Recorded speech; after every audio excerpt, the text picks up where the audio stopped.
बहुत समय पहले एक शक्तिशाली राजा था, हिरण्यकश्यपु। बहुत घमंडी था, उसे अपनी ताकत पर बहुत घमंड था और वो खुद को सबसे श्रेष्ठ मानता था। उसे लगता था वो सबसे ताकतवर है, देवताओं से भी। उसकी शक्ति और अहंकार ने उसे अंधा कर दिया था।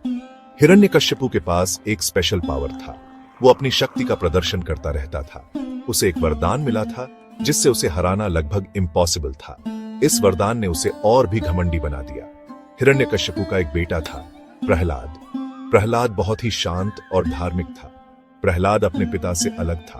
वो अपने पिता की तरह घमंडी नहीं था। वो दयालु और विनम्र था। उसकी विनम्रता और दयालुता ने उसे सबका प्रिय बना दिया था। प्रहलाद भगवान विष्णु, यूनिवर्स के रक्षक, को बहुत मानता था। वो हमेशा भगवान विष्णु की भक्ति में लीन रहता था। राजा को अपने बेटे की भक्ति पसंद नहीं थी। उसे प्रहलाद की भक्ति से बहुत चिढ़ थी। उसने प्रहलाद को विष्णु जी की पूजा बंद करने का आदेश दिया। उसने सोचा कि प्रहलाद उसकी बात मानेगा, लेकिन प्रहलाद ने मना कर दिया। उसने अपने पिता के आदेश को ठुकरा दिया। उसने कहा, भगवान विष्णु हर जगह है, हर चीज में है। मैं उनकी पूजा बंद नहीं कर सकता। मैं उनकी पूजा बंद नहीं कर सकता। प्रहलाद की भक्ति अडिग थी। प्रहलाद की भक्ति से हिरण्यकश्यपु बहुत गुस्सा हो गया। उसका गुस्सा 7वें आसमान पर था।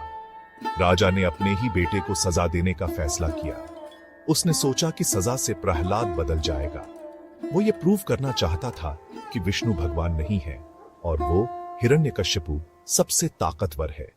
उसका अहंकार उसे अंधा कर चुका था। हिरण्यकश्यपु ने प्रहलाद को नुकसान पहुंचाने के कई तरीके अपनाए।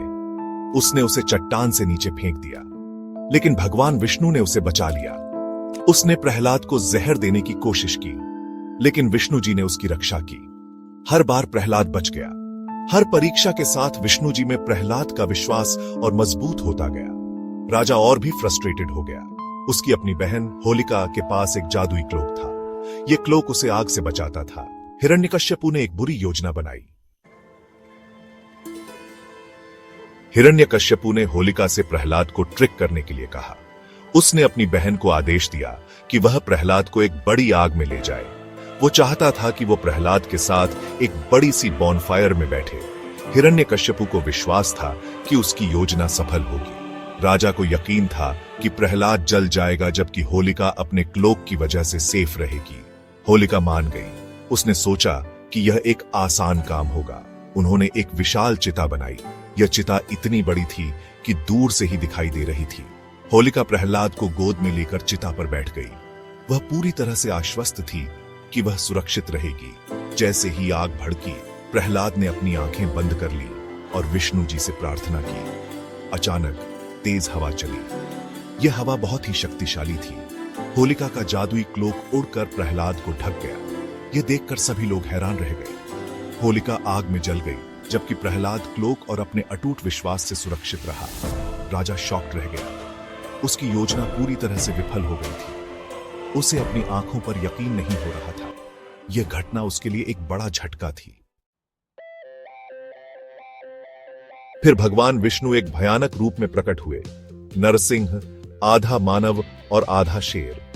यह रूप इतना भयानक था कि इसे देखकर सभी दानव भयभीत हो गए। नरसिंह न पूरी तरह से मानव थे और न ही पूरी तरह से जानवर।